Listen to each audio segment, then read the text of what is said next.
যদি আওয়ামী লীগ রাজনীতি করতে চায় করুক। আমি দেখেন এই সমস্ত কথাগুলি বলা আমার উদ্দেশ্য নয়, পরের যে কথাটা এখন বলতেছি সেটা বলা হলো আমার উদ্দেশ্য। আওয়ামী লীগ যদি রাজনীতি করতে চায় করবেন, তাহলে একটা কথা আমাদের পক্ষ থেকে, আলেম সমাজের পক্ষ থেকে আমি দ্ব্যর্থহীন ভাষায় তাদেরকে বহুবার বলেছি, আজও আপনাদের মাধ্যমে তাদের কর্ণকুহরে আওয়াজ পৌঁছে দিতে চাই। তোমাদেরকে একটা বিষয় সংশোধন করে আগামীর বাংলাদেশের রাজনীতির মাঠে নামতে হবে।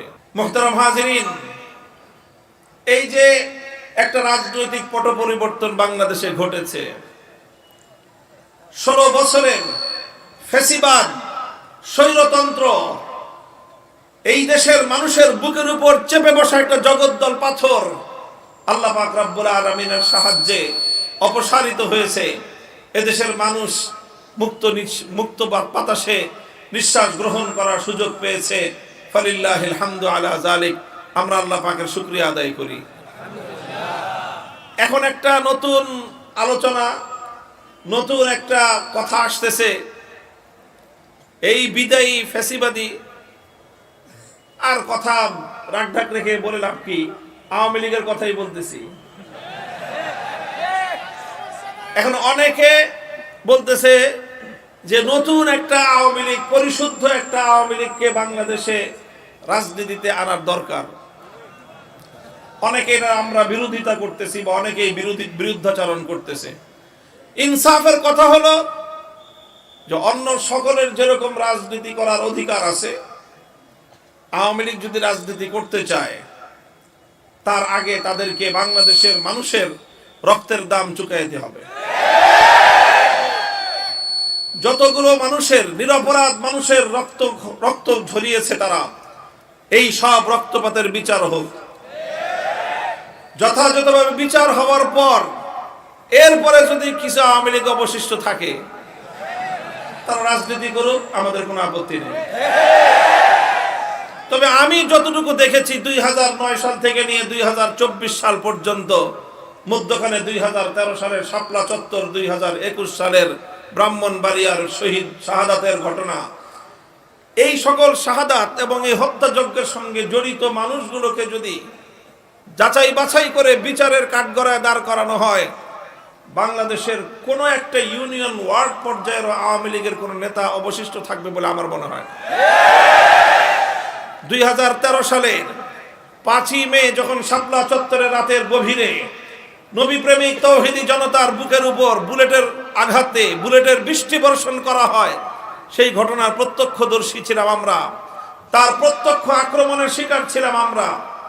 রাতের বেলায় হত্যাযজ্ঞ তো হয়েছেই, এরপরে সকালে যখন এইরকম মানুষগুলো গুলিবিদ্ধ হয়ে, ক্ষতবিক্ষত হয়ে, রক্তাক্ত হয়ে, এই মানুষ হাজার হাজার লক্ষ মানুষের জনতা যখন এইভাবে শাপলা চত্বর থেকে আমরা বিচ্ছিন্ন হয়ে গেলাম, যে যেদিকে পারলো জীবন নিয়ে পালিয়ে গেল। বহু মানুষ রাস্তায় রাস্তায় দেখেছি আহত অবস্থায়, কাউকে দুজন পাজাকোলা করে নিয়ে যাচ্ছে, কাউকে ভর দিয়ে নিয়ে যাওয়া হচ্ছে। অসংখ্য অগণিত মানুষ এভাবে যে যেদিকে পেরেছে চলেছে। রাজধানী ঢাকার এমন কোন হাসপাতাল অবশিষ্ট ছিল না যে হাসপাতালগুলোতে আহত মানুষগুলো গিয়ে আশ্রয় না নিয়েছে। প্রতিটি হাসপাতালে কিছুক্ষণের মধ্যেই দুর্বৃত্ত, সেই সময়কার ক্ষমতাসীন দলের দুর্বৃত্তরা প্রতিটি হাসপাতালে গিয়ে রেড দিয়েছে এবং কোথাও কোনো হাসপাতালে শাপলা চত্বরের আহত সেই নবী প্রেমিক জনতা চিকিৎসা গ্রহণ করবার সুযোগ পর্যন্ত পায় নাই।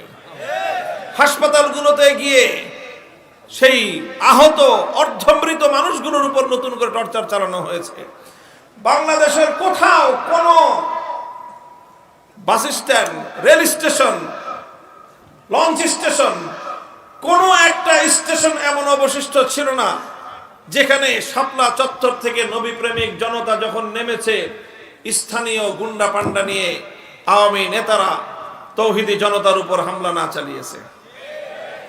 এরপরে 2024 জুলাই আগস্টে ওপেন সারা দুনিয়ার মানুষের কাছে অজস্র অগণিত প্রমাণ, শুধু বাংলাদেশের মিডিয়া নয়, সামাজিক যোগাযোগ মাধ্যম, আন্তর্জাতিক পর্যায় পর্যন্ত, জাতিসংঘ পর্যন্ত সকলের কাছে তার প্রত্যক্ষ দৃষ্টান্ত বিদ্যমান।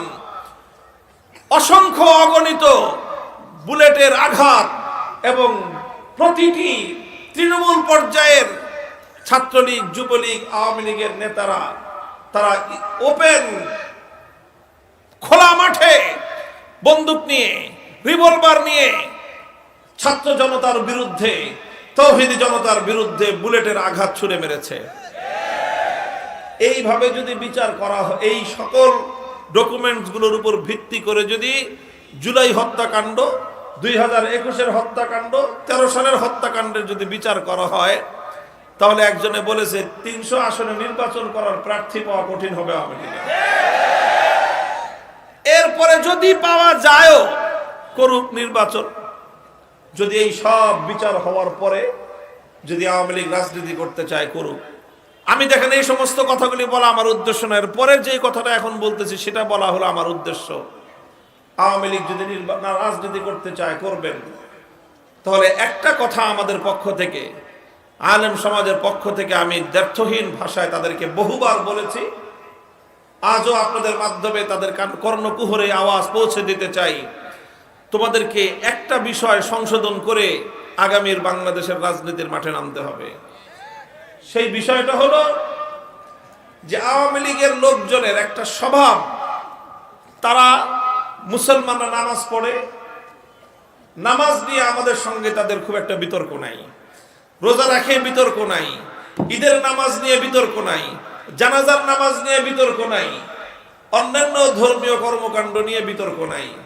যখনই আমরা রাষ্ট্রে ইসলামী রাষ্ট্র প্রতিষ্ঠার দাবি তুলি, যখনই আমরা ইসলামী রাজনীতির কথা বলতে চাই, যখনই আমরা ইসলামী রাষ্ট্র প্রতিষ্ঠার কথা বলতে চাই, তখন তারা আমাদের কণ্ঠ চেপে ধরার চেষ্টা করে। ইসলামী রাজনৈতিক যে কোনো তৎপরতার তারা টুটি চেপে ধরবার চেষ্টা করে। এটা হলো আওয়ামী লীগের সবচেয়ে বড় বিরোধ ইসলামপন্থীদের সঙ্গে। তারা ইসলামের রাজনৈতিক উত্থানকে সহ্য করতে পারে না, ইসলামী রাষ্ট্র প্রতিষ্ঠার চেষ্টাকে তারা সহ্য করতে পারে না। বরং তারা সবচেয়ে জঘন্য যে কাজটা করে সেটা হলো ইসলামী রাজনীতি যারা করে, ইসলামী রাষ্ট্র প্রতিষ্ঠার রাজনীতি যারা করে, তাদের এই রাজনৈতিক তৎপরতাকে ধর্ম ব্যবসা বলে আখ্যায়িত করে। যদি আওয়ামী লীগ রাজনীতি করতে চায়, করুক। আমি দেখেন এই সমস্ত কথাগুলি বলা আমার উদ্দেশ্য না, এর পরের যে কথাটা এখন বলতেছি সেটা বলা হলো আমার উদ্দেশ্য। আওয়ামী লীগ যদি রাজনীতি করতে চায়, করবেন। তাহলে একটা কথা আমাদের পক্ষ থেকে, আলেম সমাজের পক্ষ থেকে আমি দ্ব্যর্থহীন ভাষায় তাদেরকে বহুবার বলেছি, আজও আপনাদের মাধ্যমে তাদের কর্ণকুহরে আওয়াজ পৌঁছে দিতে চাই। তোমাদেরকে একটা বিষয় সংশোধন করে আগামীর বাংলাদেশের রাজনীতির মাঠে নামতে হবে।